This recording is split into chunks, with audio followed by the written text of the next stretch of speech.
Bueno, muchas gracias también por la invitación a hablar de síndrome de hipertensión portal, varices esofágicas y encefalopatía hepática. Entonces, bueno, es la segunda parte de las clases de síndrome de hipertensión portal, pero también es la segunda parte de esta segunda parte, donde vamos a hablar de encefalopatía hepática. Así que si no han visto la primera parte, véanla primero antes de llegar acá. ¿Bien? Así que vamos a hablar de encefalopatía hepática en esta clase. ¿Bien? Así que la definición de encefalopatía hepática es una disfunción cerebral que es secundaria a insuficiencia hepática o shunt portosistémico. Hay un amplio espectro de manifestaciones neurológicas y también psiquiátricas que van desde una alteración mínima o incluso asintomática o hasta el coma. Y lo importante es que casi siempre de esta disfunción es reversible.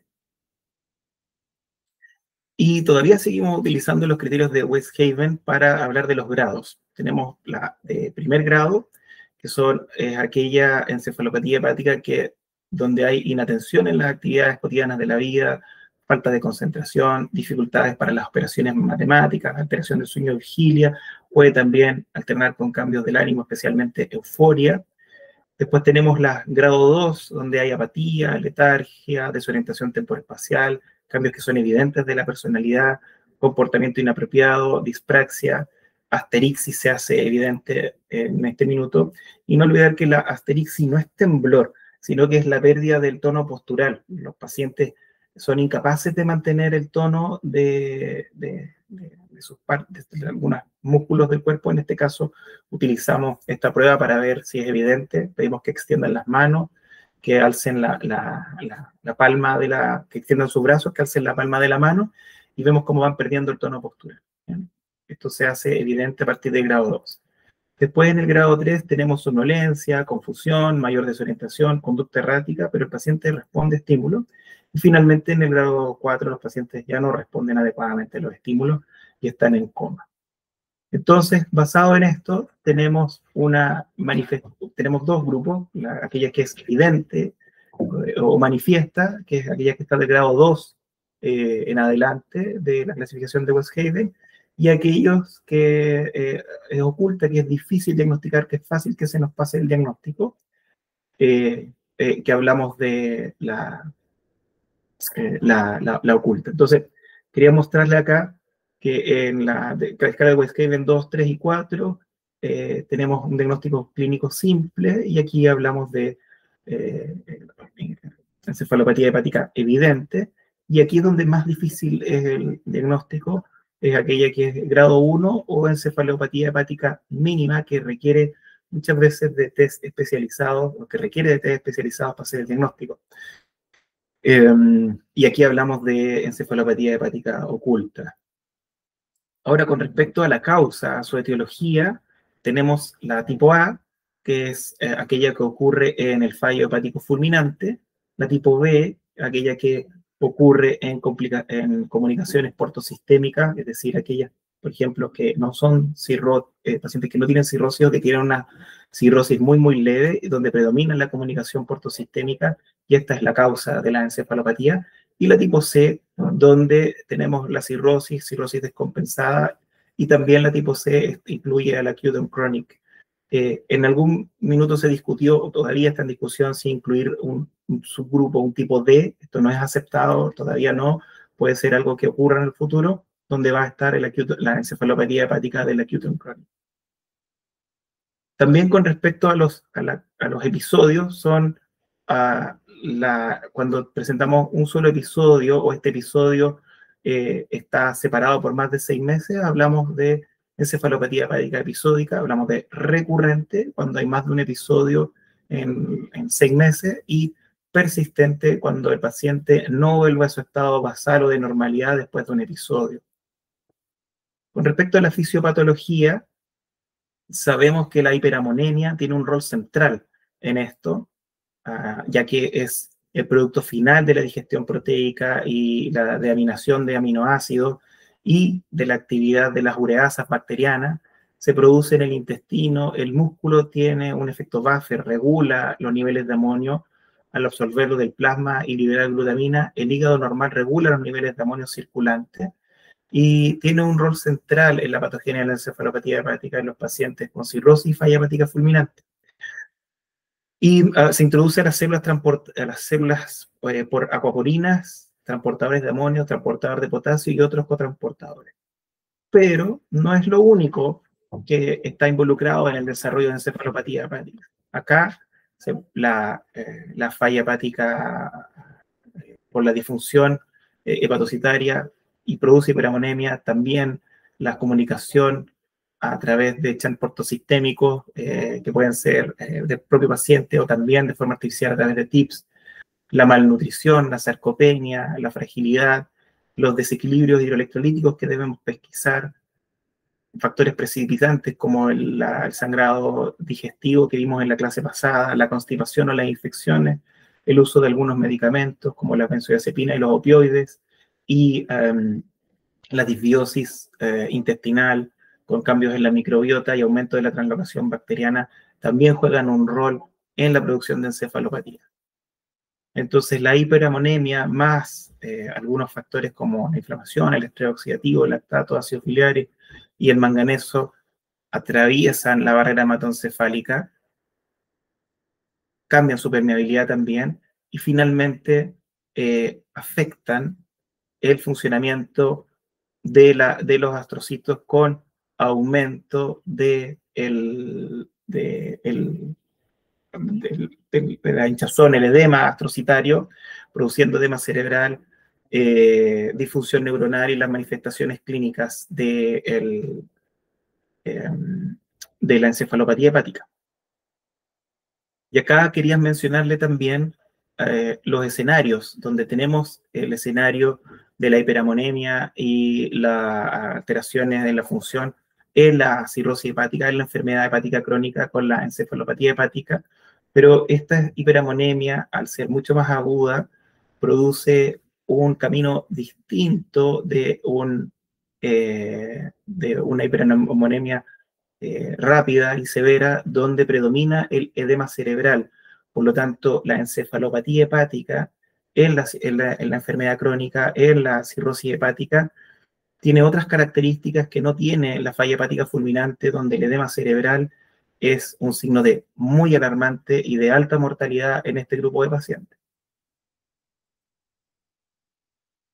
Así que para hacer el diagnóstico de la encefalopatía hepática, estos pacientes tienen que tener una enfermedad hepática suficientemente severa para presentar una encefalopatía hepática, y esto se hace evaluando los signos clínicos de encefalopatía, perdón, de cirrosis hepática, los que vemos acá, las varices esofágicas, las arañas vasculares, el eritema palmar o plantar, la asterixis también, la circulación colateral, esplenomegalia, es decir, buscar signos de cirrosis hepática y también utilizar los scores de severidad, el MEL y el CHILD. Si el paciente tiene un CHILD A, es decir, una cirrosis hepática que funcionalmente no es tan severa y tenemos duda de que se trate de una encefalopatía hepática, hay que pensar en que esta sea una tipo B, es decir, una que esté predominantemente desarrollada por una circulación colateral, por portos sistémicos importantes, de gran calibre.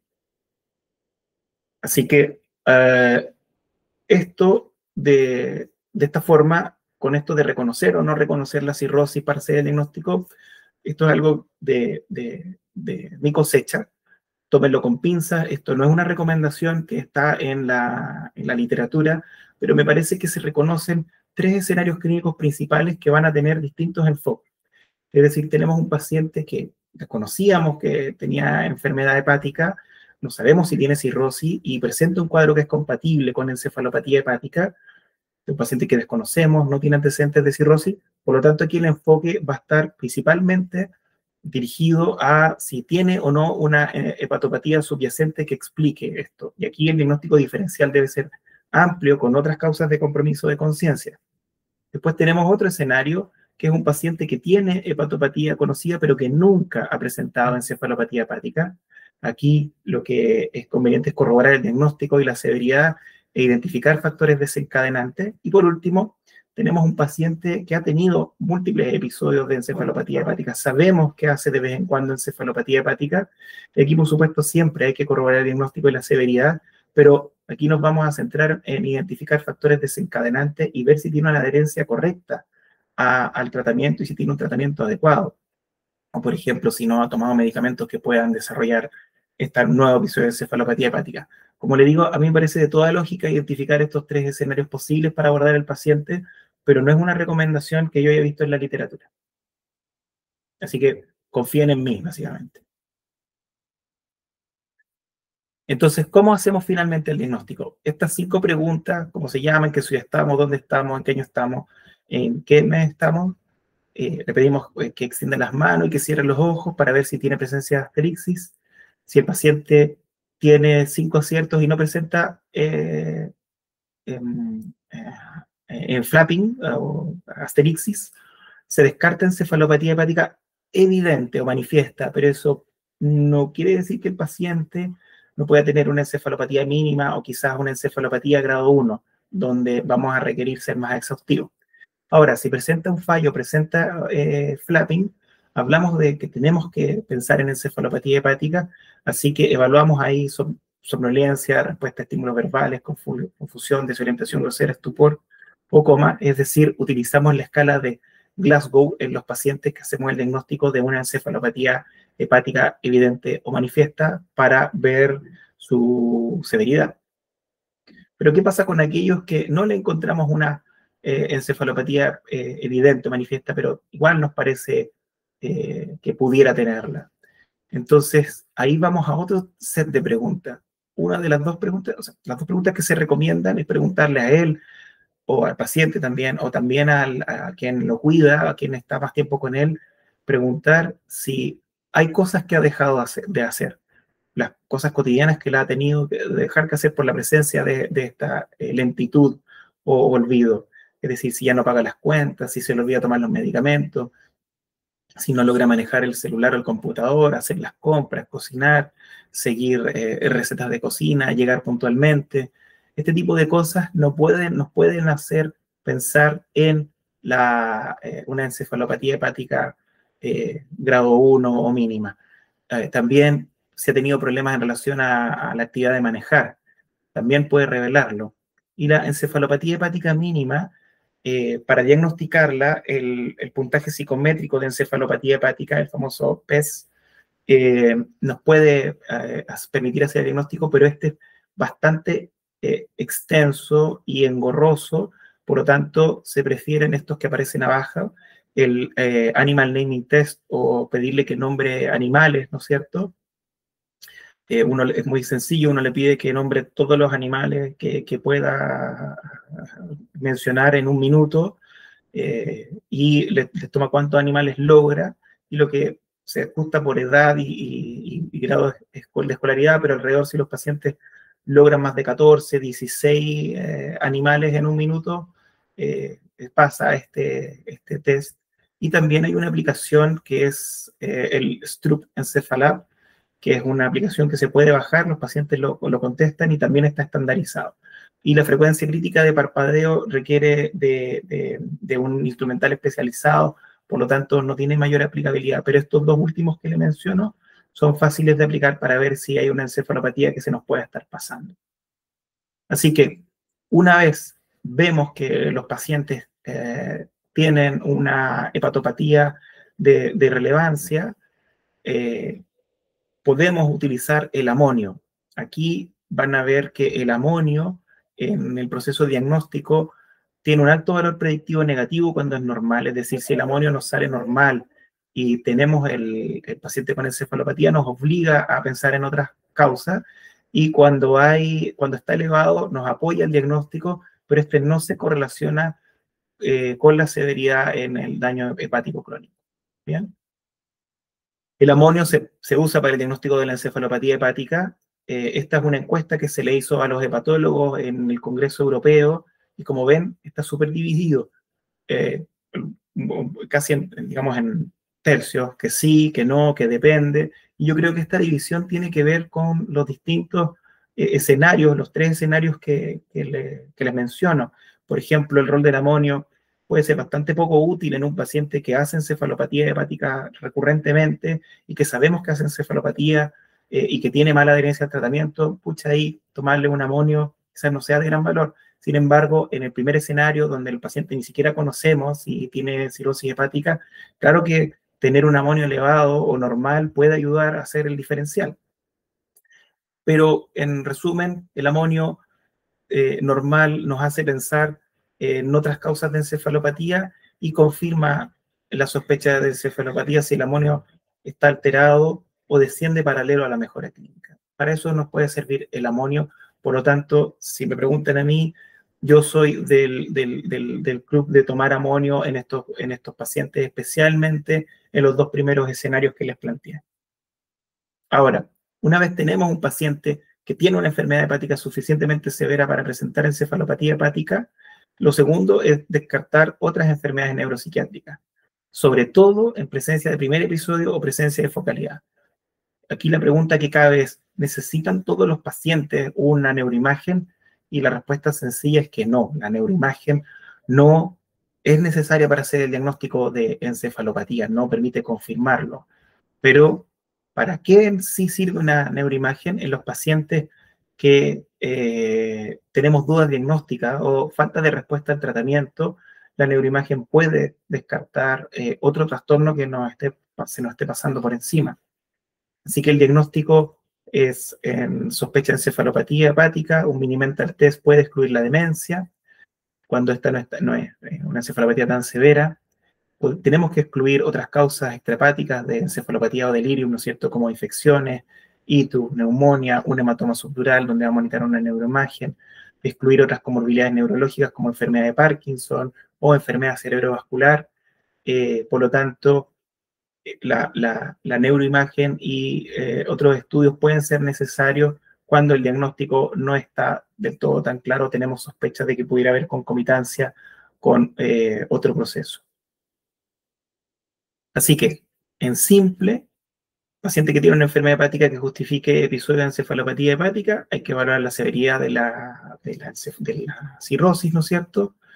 El Child y el MEL se pueden utilizar. En los pacientes que son de Child bajo hay que descartar si tienen un Child portosistémico importante, y si el amonosérico es útil, si es normal, es poco probable que sea una encefalopatía hepática.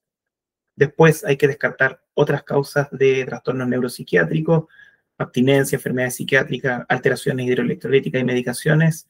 Y si los pacientes tienen duda diagnóstica, se requiere neuroimagen, y no olvidar hacer estudios de otras causas de alteración de la función cerebral. Eso con respecto al diagnóstico y la clasificación. Ahora vamos a pasar al manejo. Y el manejo tiene como objetivo el tratamiento del episodio agudo, que es, por supuesto, mejorarlo y reducir la duración del episodio. Y luego que logramos tratar exitosamente la encefalopatía, tenemos que estar orientados a que ojalá el paciente nunca más le dé una encefalopatía y esto limite de la menor forma posible su calidad de vida y su vida familiar también. Y el objetivo del tratamiento es reducir la producción de amonio y aumentar su eliminación. Y para prevenir las recurrencias, el foco debe estar expuesto en los factores precipitantes. Así que con respecto a las herramientas, el arsenal terapéutico que disponemos, tenemos bastantes cosas que podemos utilizar. Mencionar que el tratamiento estándar, la mayoría de los pacientes con este tratamiento van a andar bien. La lactulosa es nuestra arma principal, es un laxante osmótico y también es un prebiótico. La rifaximina modifica la función de la microbiota, y el PEG también funciona como un laxante y también ha mostrado gran utilidad en el tratamiento. Después tenemos alternativas de tratamiento en algunos pacientes donde tienen, por ejemplo, una cirrosis pequeña y un chant predominante. Se puede hacer la embolización del chant. Los aminoácidos de cadena ramificada tienen poca evidencia. LOLA, esto también puede remover el nitrógeno y la glutamina del intestino y a través de la orina también. Alguna mención en algunos estudios y está agarrando fuerza, pero todavía no es un tratamiento estándar. Y finalmente, en los pacientes donde tenemos una alta producción de amonio y en algunos escenarios la diálisis con administración de albúmina tiene utilidad. Por ejemplo, puede tener utilidad sobre todo en falla hepática fulminante con edema cerebral. Podría ser un escenario donde se puede utilizar, que no es el único. Y después los tratamientos emergentes, el trasplante fecal.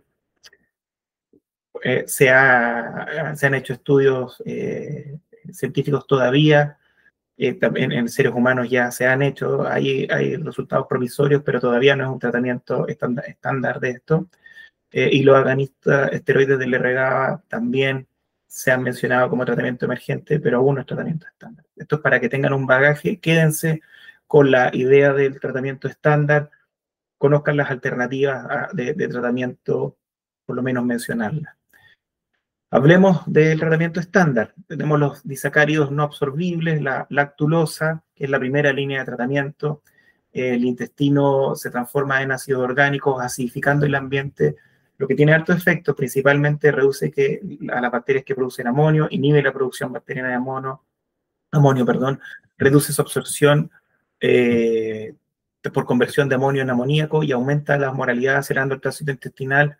De ahí proviene su evento laxante y también aumenta la absorción de zinc. La evidencia es limitada, faltan ensayos clínicos randomizados en el que avalen su uso y curiosamente no ha sido aprobado por la FDA para el tratamiento de la encefalopatía, aunque todas las guías lo recomiendan. Acá les muestro un estudio que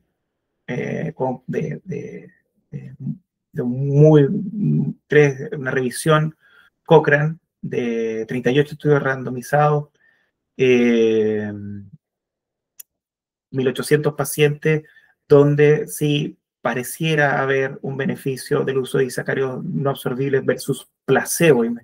Imagínense, no darle lactulosa parece difícil en este minuto.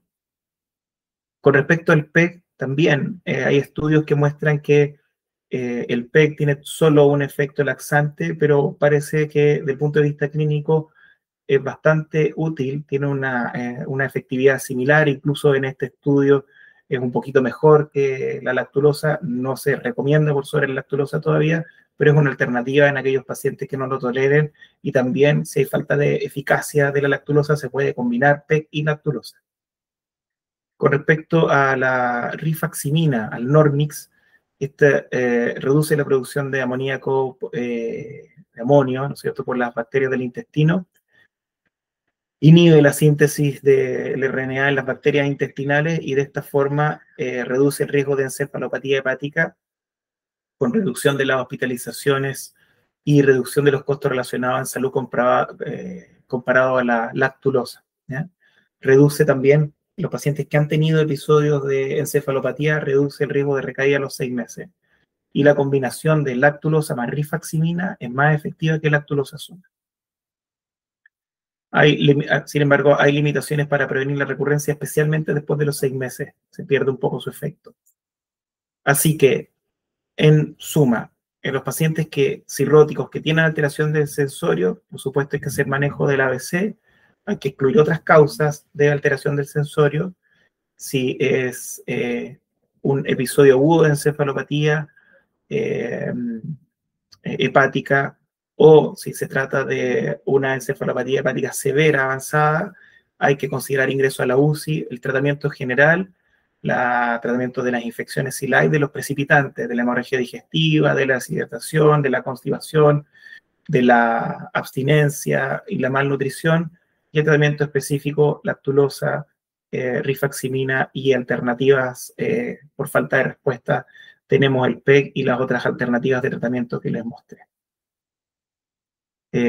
Con respecto a la profilaxis secundaria, es decir, cuando en este tercer escenario, cuando los pacientes ya han presentado encefalopatía hepática y no queremos que vuelva a presentar encefalopatía hepática, se recomienda el uso de lactulosa para tener 2 a 3 deposiciones, ojalá 3, y es recomendable el uso de rifaximina con lactulosa si tuvo más de un episodio en 6 meses. Restringir proteínas en la dieta no es algo que se recomiende si las encefalopatías es muy recurrente, se puede transitoriamente recomendar el uso de proteínas de origen vegetal, pero no olvidar que esto puede traer mayor desnutrición al paciente, así que hay que evaluar riesgo-beneficio. pero de forma rutinaria no restringir proteínas en la dieta. Los pacientes con déficit vitamínicos deben ser tratados y el suplemento de zinc no está recomendado de forma rutinaria. Si se ve hipozinquemia, se puede suplementar zinc. Y los pacientes que tienen encefalopatía persistente o recurrente deben ser evaluados para trasplante hepático. Recordar que en Chile hay criterios de excepción por encefalopatía hepática recurrente y esto le da puntos de excepción para ganar mayor puntaje para llegar a trasplante antes, ya que sabemos que la encefalopatía hepática aumenta el riesgo de mortalidad en estos pacientes. Los mensajes finales: la encefalopatía tiene un gran impacto en los pacientes, y no solo los pacientes, sino que en su grupo familiar. Es de las cosas que más afectan la calidad de vida de estos pacientes. La imagen no hace el diagnóstico de encefalopatía hepática. El amonio bajo hace pensar en otras causas de alteración mental en pacientes cirróticos. El tratamiento debe estar orientado a los factores precipitantes. La lactulosa es la primera línea de tratamiento y es recomendada también como profilaxis secundaria. Se sugiere agregar rifaximina para prevenir recurrencias después del primer episodio, y si estos pacientes presentan encefalopatía hepática recurrente o persistente, consideren enviarlo a un centro de trasplante para ser evaluado por hepatólogo. Y muchas gracias. Les repito que está el canal de YouTube por si quieren ver este mismo video. Hoy tengo otras clases también que pueden ver. Así que muchas gracias por la invitación. Espero les haya servido de algo.